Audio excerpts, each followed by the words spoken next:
How's it going, everybody? My name is Drew.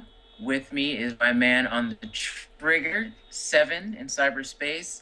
Today is a special episode of the Eclectica Show, and this is going to be our spoiler review.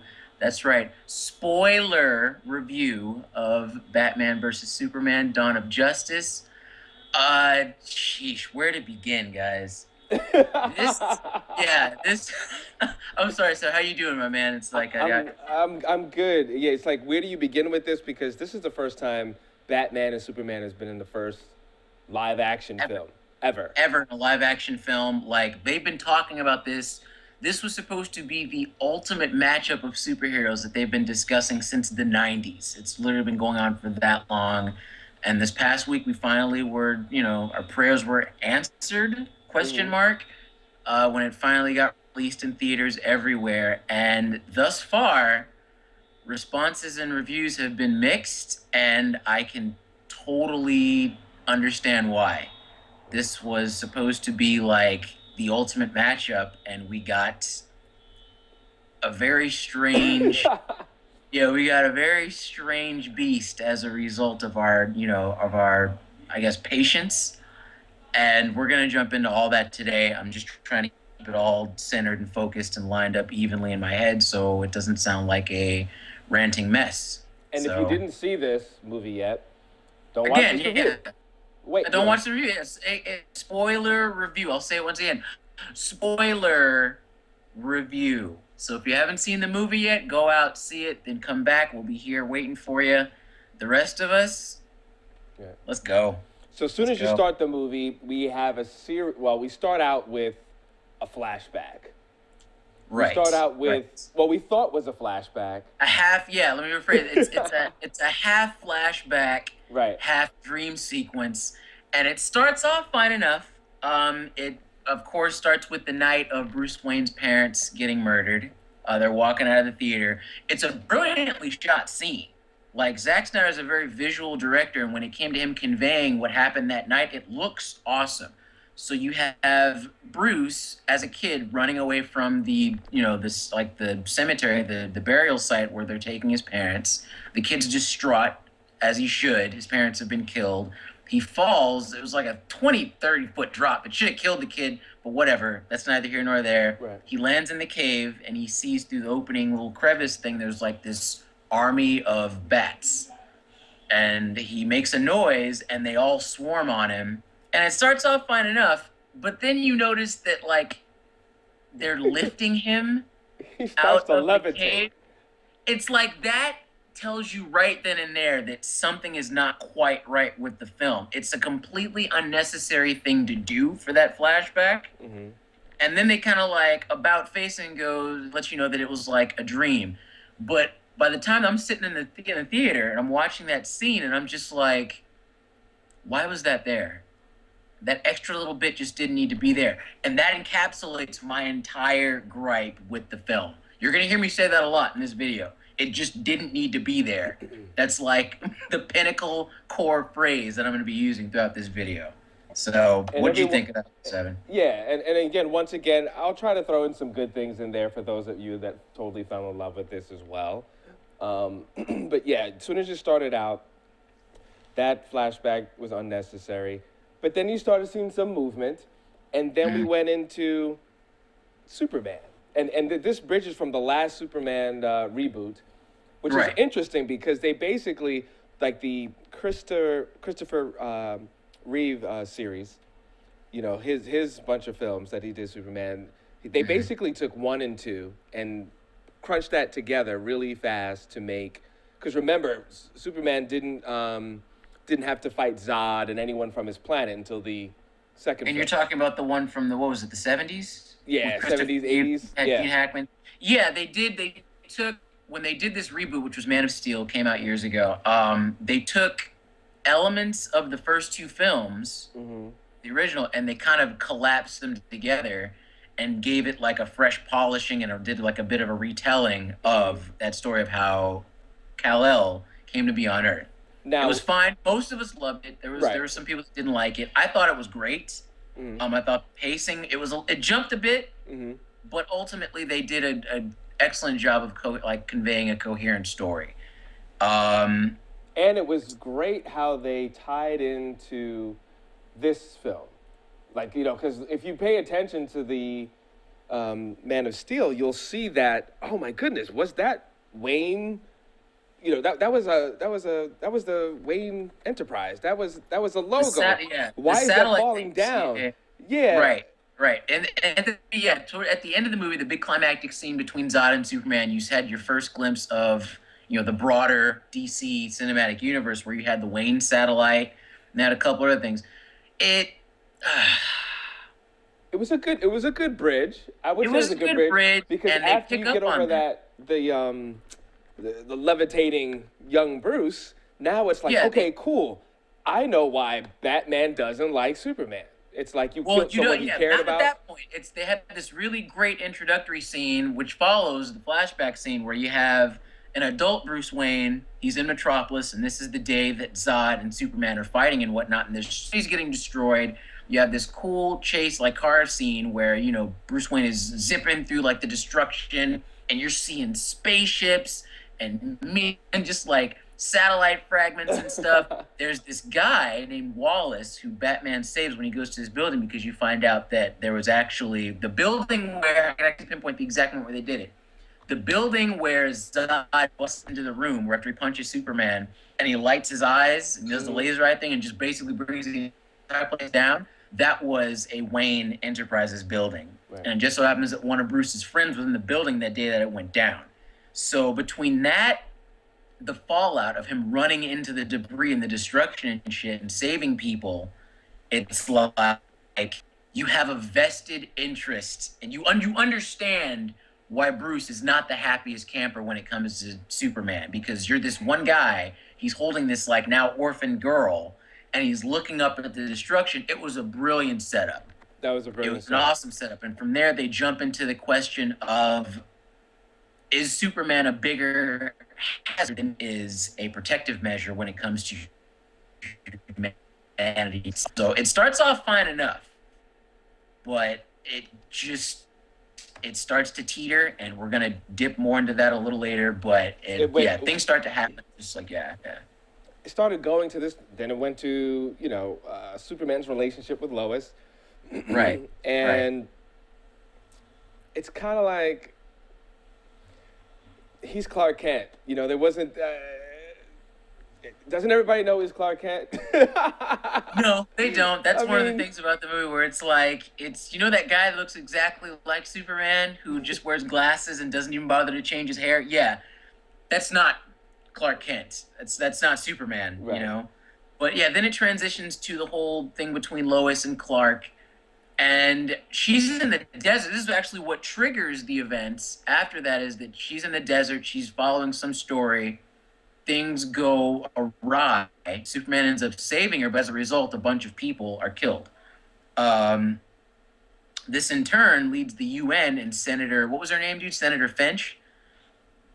Holly Hunter's character? Oh, you're giving me the I don't know. Okay, yeah, it was Holly Hunter's character, Senator Finch. She gets involved, and she's she's one of the more interesting supporting characters in this, because she has such a strong interest and like understanding of how much of a threat Superman can be. She gets involved, and that's what sets the events in motion for the film. But there was just something lacking when it came to Superman's response to that. He switches. I feel like in this movie, he toggles between three emotions.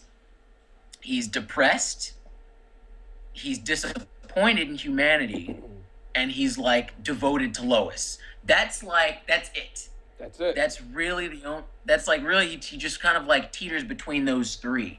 And it's like, it doesn't feel like Superman. Henry Cavill's a fine Superman. Like, I really dug him in Man of Steel. I was really looking forward to seeing more of him as Superman in this movie.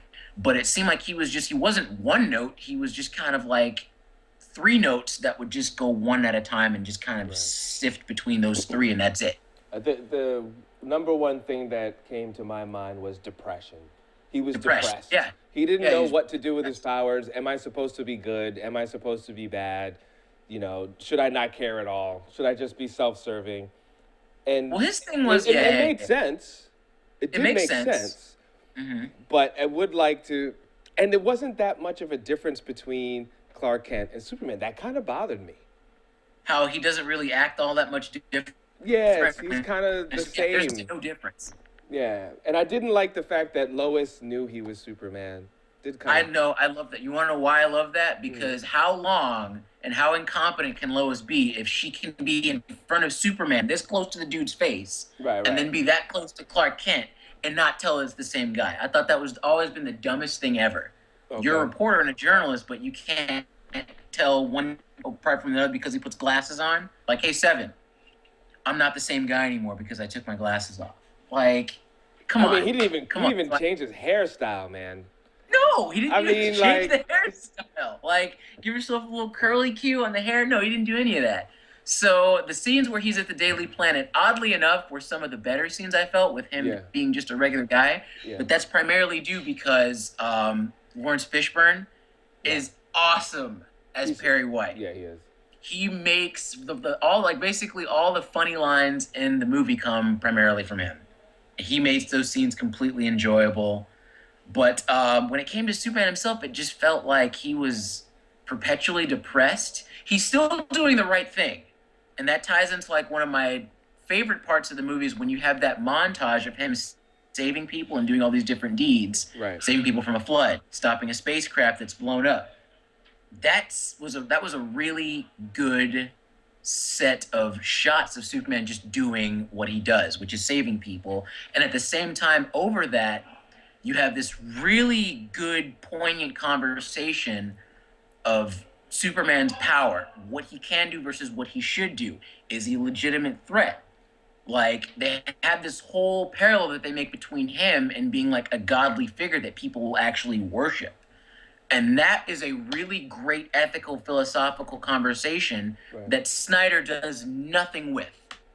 He really He's doesn't. like, yeah, talking to a friend about that, it's like he's great at setting up really juicy ethical like conversations that you could have throughout a film that never pay off.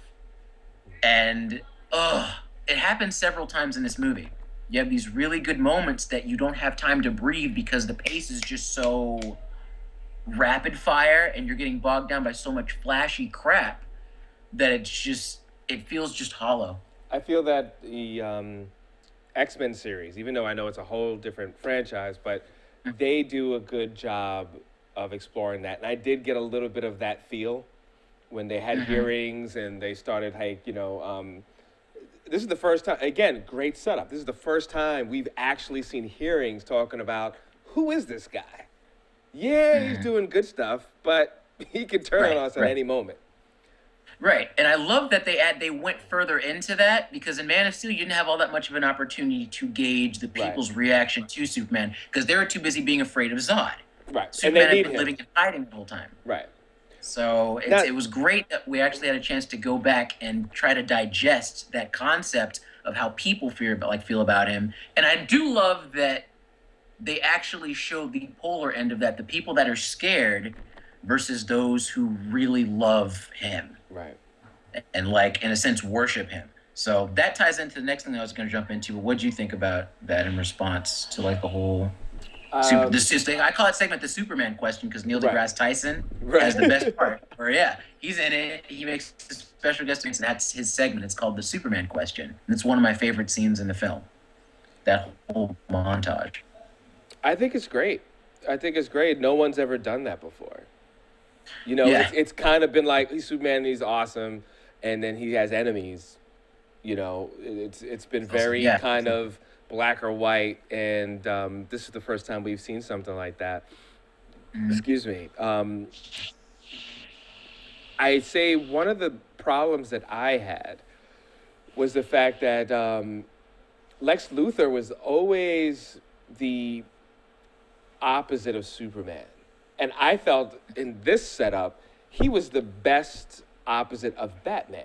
They were both millionaires, they were both rich, but one was like twisted to just everything was a game. And then Bruce was twisted, I got to make everything right. Did you get that I kind can of see feel? that. Or no? He would be, yeah. I guess he could be a better contrast to Batman. I'm just gonna say it outright, dude. Jesse Eisenberg was just not Lex Luthor. He was not Lex Luthor. I've been telling everyone that has seen the movie. I'm like, Jesse Eisenberg didn't it what he gave us in Batman vs Superman was an excellent audition for the Riddler and a completely terrible iteration of Lex Luthor. I agree. Like the zany, socially awkward, kind of almost evangelist. Because you notice how he uses like God, like the philosophy and like mythology of God a lot. He compares Superman constantly to being that of a god, and he's always using these analogies where it ties into the whole like Christian mythology of the devil versus God and the humans that are kind of like just spackled in between. It wasn't Lex Luthor. Like the Lex Luthor that we know from the comics and from the animated series was what they should have based him off of in this movie. He's a staunch atheist. Like he views himself as being the epitome of mankind, and when it comes to Superman, he views him as just kind of like not weak, but he's an excuse that humanity will kind of get behind because it means that they don't have to do any of the hard work. That's the argument that Lex Luthor's always made. I feel that he was a. Actually, it's interesting you said Riddler. I did get the Riddler vibe from his character, and I also got a taste of the Joker because Joker would question good and evil and God and more. Lex Luthor was more about, look, I am the best solution for mankind. I'm not concerned with good and evil. I'm concerned with this is the way it should be. That's how I always viewed. Yeah, he was exactly. Yeah, he was exactly that, and you didn't get that with this Lex Luthor. Not at all. I didn't even really see the Joker thing, just because the Joker's not so far rooted in the idea of angels and gods and stuff. He's like a core anarchist. He doesn't care about any of that stuff. Only time he uses it is when he's mocking other people. Mm-hmm. So like to see Jesse Eisenberg do that whole thing where he raises his hand, the whole evangelist thing is almost as if he's preaching. Right. I'm like, dude, this isn't Lex Luthor at all. The delusion that I've kind of fashioned for myself to get through the movie was that he's Alexander Luthor, right? Right. And at one point he's talking to people and he says, yeah, my father, he was the Lex in LexCorp. I'm thinking Lex Luthor, the one that we know, the good one, right? The charming, intelligent, calculating dude that we've seen from the animated series and stuff. Right. He's dead. And this little twerp that we got is his son, who doesn't at all live up to the name. Like, he was a big problem for me in this film. The guy couldn't get through a speech without having a mental breakdown. How the hell are you going to have me convince me that he's running a multi-billion-dollar global company?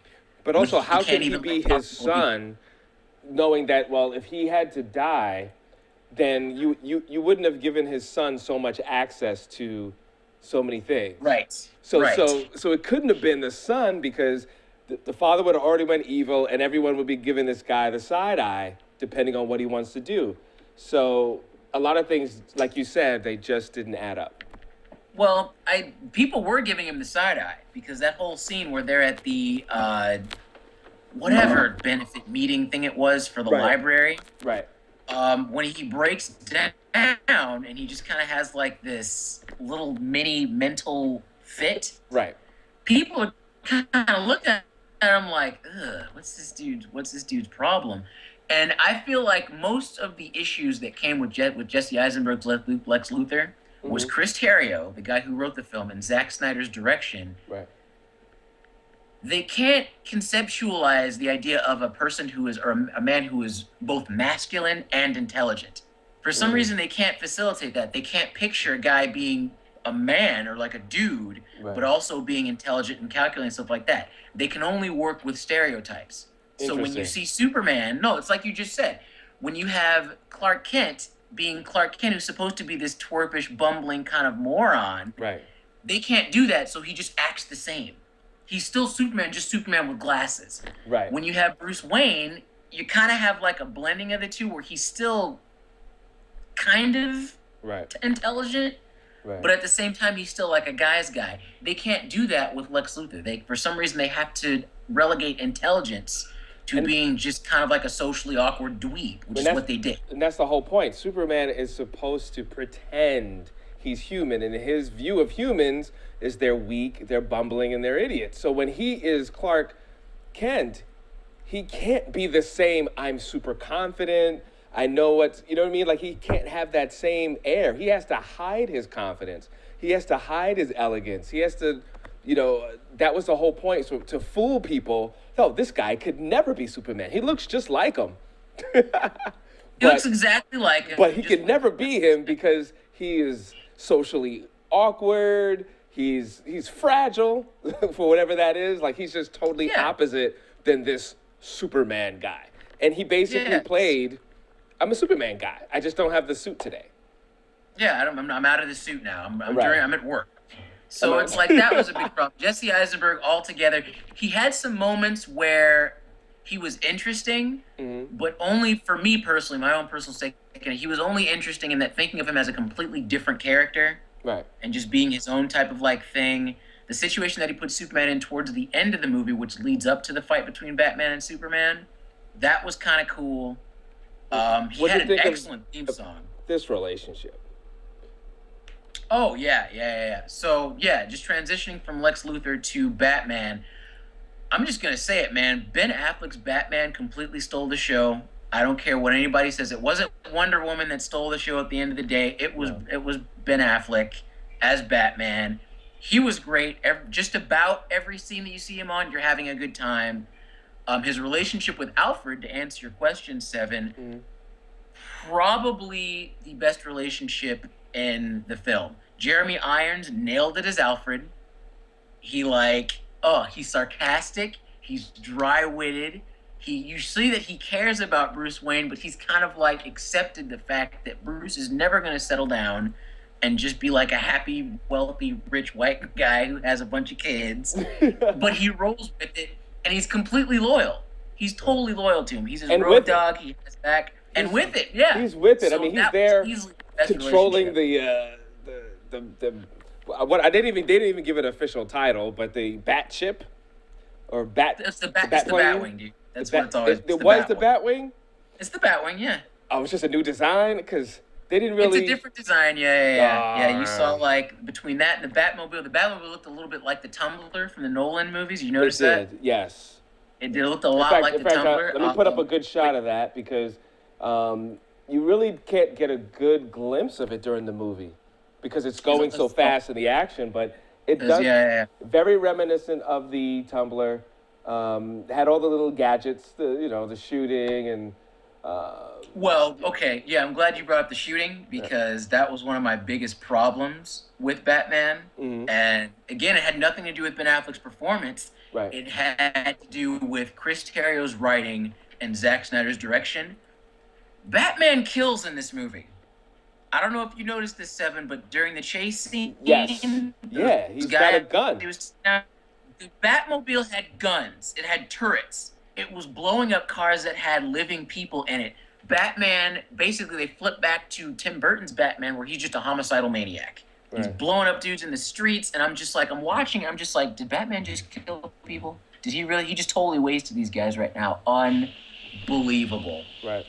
So that I had a major gripe with that. The chase scene was great. At one point, Batman is like, he's trying to chase down this piece of kryptonite, which they've introduced in this film. He's trying to get it from, I guess he was trying to intercept it from getting to Lex Luthor. And there's this awesome chase scene, which leads up to him finally meeting Superman for the first time. That was a good scene, but they made Batman kill. And that leads to a major scene later on when he is trying to save Martha Kent. Right. He kills again. And I'm like, so you guys are just blatantly have just done away with the whole policy that Batman doesn't kill. It would have been cool. There's one particular scene that we'll get into in a bit because we're kind of like working our way through the film. Right. Um, What, you're not going to talk about one of the retarded... That's why I wanted to stop, Oh. yeah, so we can go back. We're taking our time with this episode. Yeah, take time. So jumping back, to my biggest problem with that was Batman oriented in this film. there is this absolutely retarded dream nightmare sequence where Batman is in the desert and he's trying to get kryptonite and he has guns and it leads to a shootout and Batman's actively shooting people and there's aliens, there's the parademons that are from Apocalypse. It's just this big clunky mess of an action sequence that ultimately ends with Superman going trapping Batman in this cave, killing his guys, and then before like pushing his hand into Superman's heart. It was a Into completely Batman's unnecessary heart. scene. Into Batman's heart. You said Superman's What heart. did I say? You said Batman's heart. That's Right. right. I'm sorry. I got mixed around. But yeah, it ends with Superman killing Batman, and it's a completely unnecessary scene. It didn't need to be there, especially considering the fact that directly after that, Seven, getting to the big teaser for the Justice League movie, Bruce Wayne is randomly approached through this big like opening this big rift that opens in space time, and you see Barry Allen passing on him a message from the future. And it's like that following the nightmare scene, you're like, I had one guy who was sitting right next to me in the theater, he was like, what the hell was that? After like having that. The nightmare sequence didn't need to happen. I could tell that it was just Zack Snyder wanting to just kind of beat off and have this great action sequence with Batman doing completely un-Batman like things. And it was just so unnecessary. So unnecessary. And that was basically supposed to be our tie-in to future films. Now, was that the same character that played Flash when they showed in the grocery store? I'm almost positive that was Ezra Miller. You have a good look at his face. It took me 2 times. I had to go see it the second Okay. time to really get like a beat on it. But Right. I'm almost positive that was Ezra Miller as the Okay. Flash, time traveling. And what they're doing with that essentially, Seven, is they're combining 2 story arcs from the comic books or the animated film franchise. Right. Where it's Justice League. There's this episode that's called the Justice Lords. Okay. And that told the story of a parallel Earth where Lex Luthor is president. He passes what's basically like the Registration Act from Marvel, Okay. where everyone, like all the metahumans, people with powers, people with magical abilities, they have to register with the government. And if you don't, they hunt your ass down. So in that world, Lex Luthor is responsible for the Flash getting killed. And the Justice League members, Superman, Batman, the rest of them, they're so distraught by this that Superman is just like, dude, forget this. If this is what it means to be a hero, then I'll have nothing to do with it. And he kills Lex Luthor. And him and the other members of the Justice League basically just take over everything. And they go from the Justice League to the Justice Lords. It was a great story arc. So they're combining that story with Flashpoint Paradox, right? I know you know what that one is, right? You saw the movie, Right. the animated film, which is pretty spot on to the comic, which tells the story of the Flash going back in time and doing his whole thing, trying to save his mother from getting killed and whatnot. They kind of combined those 2 stories for this film, which works, but you didn't need to have the desert scene in there backing that up. It just made it seem like this big cumbersome thing that made 0 sense and was completely unnecessary. All right. So, I got what was to your take talk on it, about man? the problem I had with the fact that I needed more than just Martha to get Batman to not kill Superman. Or at You're least talking about the big showdown that happens at the Yeah, I climax. mean, you have a showdown, and because both of your mothers have the same first name, you're gonna like, you know what I mean? That was I could see the pause, but all of a sudden, yeah, you're all right with me, man. yeah, and that's my second biggest problem with the film. The fight scene, what was supposed to be the big showdown between Batman and Superman, it was uninspired. It was clunky. It was slow. It was just repetitive, and it was really biased. Like I'm a Batman guy. I'm Right. like all about my Dark Knight. This dude, Batman, gives Superman that work in this fight. It's almost not even a contest. I'm watching this fight go down, and Batman is just like, he has the trap set up. He's got the turret. He's got the sound, Right. weapons. Right. He's got all this stuff set up, and Right. ultimately he's got kryptonite, which is what lets him win the fight, which is great. But it's just so one-sided. so one-sided. I like towards the end of the fight, I actually started feeling bad for Superman. And it's like it leads back into the scene that you were talking about, where after Batman just gives Superman this unholy butt kicking. Right. He has him on the ground. He's got his foot on his neck. Right. And then Superman is like, "You're letting them kill Martha." And Batman has probably the funniest line in the movie. "Where'd you hear that name? Where'd you hear that name? Yeah, that was. Who are you Yeah. talking?" Yeah, that was kind of like. Yeah, It's like that's what squashes it. And let me stop for a second and be like, when you envision a fight between these two iconic characters, Batman and Superman, who everyone on planet Earth knows, when you envision how that fight would look cinematically, I had this scenario in my head where you're just like switching from this POV from Batman, who, when you're essentially fighting a god, a guy who can fly, who's super fast, who's super strong, it's going to be this intense game of like stealth, speed, hand-to-hand combat, intelligence. I'm expecting to see, like, from Superman's perspective, what looks like a regular guy. He's throwing the batarangs, he's got the smoke pellets, he's inhumanly strong because he has the suit on, and these guys are just going back and forth, back and forth. Batman's outwitting Superman. Superman's like sitting up there using all of his powers, the light, the heat vision, the breath, all that stuff. And it doesn't happen in this fight. And then for it to end like that, to jump back into what you were saying, Right. it just feels just half-assed. Completely, it's like even with the kryptonite, it's like that's how you wanted to end it, really? Right. So for a film that was supposed to boil down to a fight between Batman and Superman, it didn't pay off. It just didn't pay off. And that was probably like one of my Perfect. least favorites of the movie. Perfect segue of what didn't pay off. Wonder Woman didn't need to be in this film. She didn't. She just didn't need to be in that movie. She was great in it. Don't get me wrong. Her action scene towards the end with Doomsday was Right. fine. They But even again- threw the lasso in there last minute, but it was so even gave us rushed. They even gave us her lasso, and it was completely unnecessary. Notice how I keep saying that over and over again? It was Right. completely unnecessary.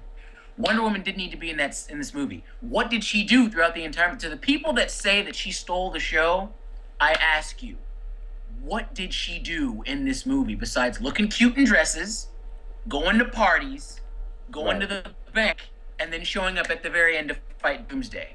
Right. Aside, like, what did she do? She served And no if you look purpose at the in this movie. editing, because with the I try to enjoy these films or just films in general, but Mhm. as a producer, I'm looking at the production, and if you notice, there was a lot of like the wind blowing, a lot of a lot of posing A in lot her of posing, fighting. yeah, because Gal Gadot's a model. Yeah, she's a model, so it's like it's funny. My roommate said that exact thing. She really was anti. She loves Wonder Woman. She's not that big on the comics, but she absolutely does love Wonder Woman just because of what she stands for Right. when it comes to like empowering women. Right. She was not on board with Gal Gadot being Wonder Woman at all, Wow. to the point where it's kind of boiled down into this like avid hate of her. Wow. She did not want to give her any type of thing. Like her biggest complaint about the movie was after we walked out of it was, why'd they have her pose so much? They had these long beats where it was just stuck on her, where she was just standing there. And I'm like, yeah. And the reason that they did that is because one, Gal Gadot doesn't look bad as Wonder Woman. Right. Like when she gave her lines, I was worried that she was gonna just kind of do that thing where she did in Fast and Furious, where she's Okay. just reading off the prompter basically. Right. She didn't do that, to be fair. She was, for me, she was okay. She was But she okay. posed a lot. She Right. posed a whole lot in this movie. So she was a teaser for her own movie, dude. That's Right. why she was in here. Right. Aside from that, she served no purpose. Right. Unnecessary. So I'm not even going to go deeper on that because that is what it is. We've been looking for this fight for years, just to see them together, even if they weren't going to fight. We just wanted to see Batman and Superman together. We all know that this whole movie is a big, like you said, it's to put out the other franchises. To be honest, you know, It was a big teaser for the Justice League and the other solo films. Admittedly, that was one of the parts that I was the most. At one point, we get the zip drive where we see that Lex Luthor has basically been keeping tabs on other metahumans. right. The teasers that they had for each individual character was cool. You have the Flash who's in like the liquor store and he stops the guy from robbing the place. That was cool. Right. One of Aquaman where you just see like the underwater Mhm. sub thing Right. and you see his eyes from like the bow of like this broken down ship. That was cool. The segment where you saw Cyborg, that was also cool, where you have like the mother box Right. and it merges with him. Right. That was great, but my problem with that is why were the icons there? Yes. So you mean to tell me that the lightning bolt? See, that's where the studio, I feel, that's where Warner Brothers kicked in, because they think that their audience is stupid and they have to spoon feed us everything. Make sure you guys put the symbols of the respective characters on there so people know who's who. Right. Like, they could have just put Alan, Barry, Silas, the Silas Stone experiments, Right. the Atlantis incident, the Immortal Warrior. They couldn't have just done that, but they had to make sure that they know that this is Wonder Woman, this is Cyborg, so we're going to put a giant C in front of your face. We're going to put the Aquaman symbol, and we're going to put the lightning bolt. So it's just, again, over the top, flash over substance, no subtlety. We saw basically all the good moments in the trailer, which they also shot themselves in the foot, because they showed us all the cool points before we even saw them, walked in having seen 70% of the movie. Right. 65 70% of the movie. So a rough start, guys. Warner Brothers. If you're Marvel, definitely has your card. I'm going to go watch Captain America: Civil War, and I'm going to be keeping notes of what you do versus what you don't do. And unfortunately, Warner Brothers, you're going to fall into my don't do category. Wait, because there's a whole lot wrong with this movie. Wait, before we go, we got to talk about this. You already know. Oh, yeah. So that Easter egg, again, something they could have held back on. It didn't need to be in this movie. It was unnecessary. For one shot of the Robin suit to be in the movie, you could have totally held back on that and saved it, and it would have been an awesome surprise and an Easter egg for the future movies. Right. Jason Todd, the second Robin, we were talking about this before we went on, he's the one that got murdered by the Joker. In that classic, I can't remember what year it was, in that classic run where the Joker basically beats him to death with a crowbar. Right. He's going to show up, and there's a theory running around that maybe Jason Todd is, in fact, the Joker. I don't know if there's any, weight to that theory yet. We're going to have to, wait for Suicide Squad. At this point, I'm almost certain that the movies that they make, the solo films, will be better than Batman versus Superman. Wow. I'm I mean, what does that mean to us if Jason? Because I always thought it was Joker that killed Jason Todd, but for Jason Todd to be Joker, that's the thing. That's the kind of eerie part about it. For basically Batman's closest associate and student to go that far to the point that he becomes the Joker. Wow. That would leave someone broken, and that would kind of add to Bruce Wayne's. You notice how cranky he was and just over the world he was in this movie. Right. And the line in particular that I'm referencing is when he's talking to Alfred. It's 20 years in Gotham, how many good guys are left, and of them, how many stayed good? Wow. That's the only person that had an arc in this movie was Batman. Wow. Because he's living through that. And you have all these different Easter eggs of his journey and what he's gone through and how it's affected him, has just kind of left him this sad sourpuss of an old guy. Wow. So if they do that, that would be a definite change to the ethos of Batman, but it'll be one that I think this franchise needs at this point. It needs something because they got off to a rocky start with this last movie. All right. What are your final words? Should we tell people to watch this? You know what? I would recommend that people go see it once just so you can just be up on it, because it didn't live up to the hype. I wouldn't say that it's a bad movie. It's a fun, stupid action movie, but it does not live up to the hype that we were expected to see from a Batman versus Superman movie. It just doesn't live up to the hype. See it. There'll be parts that you really enjoy. Again, Batman steals the show. When he goes in and saves Martha's mom, best action sequence out of the entire film. Wow. Even better than the Doomsday fight. Way better than the Batman versus Superman fight. It's an excellent tease for future films. It's an excellent tease for more Batman, because he's going to show up again. Right. And yeah. So I was going to go into the ending, but if we're pressed for time, we can just cut it short. Oh, no. So we got to, the very, very ending. That's what I was boiling up to. Okay. Probably the most controversial part of the movie is the fact that during the big fight with Doomsday, which I called this months ago, because you don't introduce Doomsday, the character that killed Superman. You can't introduce him without killing off Superman. You just don't. And they did it. And it was in his second movie. And again, it was unnecessary. He died in the dumbest way possible. The spear of kryptonite that Batman had made. So instead of, throwing it to the Warrior demigoddess who's fighting, who obviously knows good weapons and crap. He charges full on, stabs Doomsday in the heart, and Doomsday stabs him with his spear, or like the spikes, Right. and he dies. So it's like they blew their wad way too early, especially when you consider at the end you see the part where Lois Lane drops the bit of dirt onto the coffin, Right. and you see it lift as if he's like, Superman's about to take flight, you know. Right. So it just tells the audience that Superman's dead, but he'll be back, which is ultimately that death is like not a factor for Superman. There's no risk, there's no worry. It's just something that was thrown in simply for shock value, and again, unnecessary. Right. So I don't know. What do you think about that one, Seven? That was. I mean, you covered it. It was just like, why are you doing this? And how are you going to bring him back? Now, you said that, well, I think there might be a crack within the coffin or so, because sunlight has to get in there for him not to. necessarily sunlight, but the UV radiation, it still seeps into the soil. Gotcha. So the idea is that time is going to go on. He's going to be exposed to the sunlight in a roundabout way, and it'll take him several weeks or months or whatever to regenerate. But all that tells us is that death is no longer a factor. They should have saved Doomsday. They should have, instead of using Doomsday as the unifying creature for this movie, it should have been Brainiac. Use Brainiac. Lex Luthor takes the computer that was inside the Kryptonian ship. He adapts it, weaponizes it, presents it to the Department of Defense, and he dubs the project Brainiac. I was saying this over a year ago, that's what they should have done instead of Doomsday. Wow. So, like, you don't have to worry about death. Superman can't die. Right. It takes anyway. And it doesn't make sense in a way. I mean, yes, he's still a man, even though he's an alien man. He's a god, dude. He's an alien god.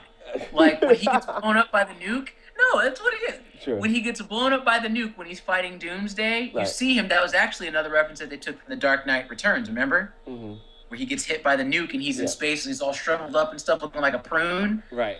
He's death proof. He's damage proof. He can't die.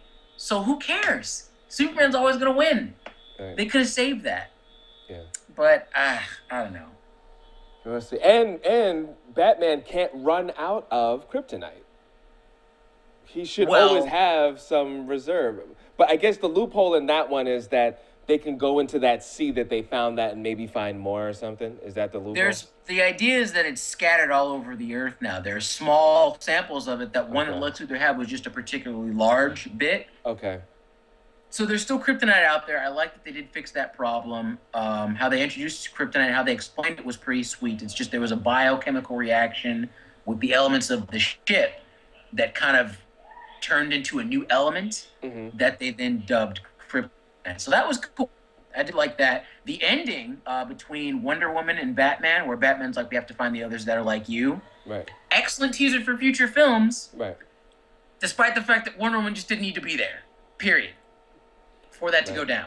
Right. So they were good. They're good parts. I'm not trying to be all negative. There are definitely good parts in this movie. There are parts that I loved, and there are parts that I thought were absolute crap and didn't need to be in this film. Cool. So again, Zack Snyder, he just chose style over substance. Chris Terrio did I hate to say it, he did a lazy job when it comes to the plot. The pacing is all over the place. And when it comes to the big finale, the fight that we basically paid money to go see, essentially, it's a complete letdown. That fight needed to be a whole lot more than what it was, and that's not what we got. So that's it. The Eclectica Batman versus Superman special edition of me ranting for a couple of minutes.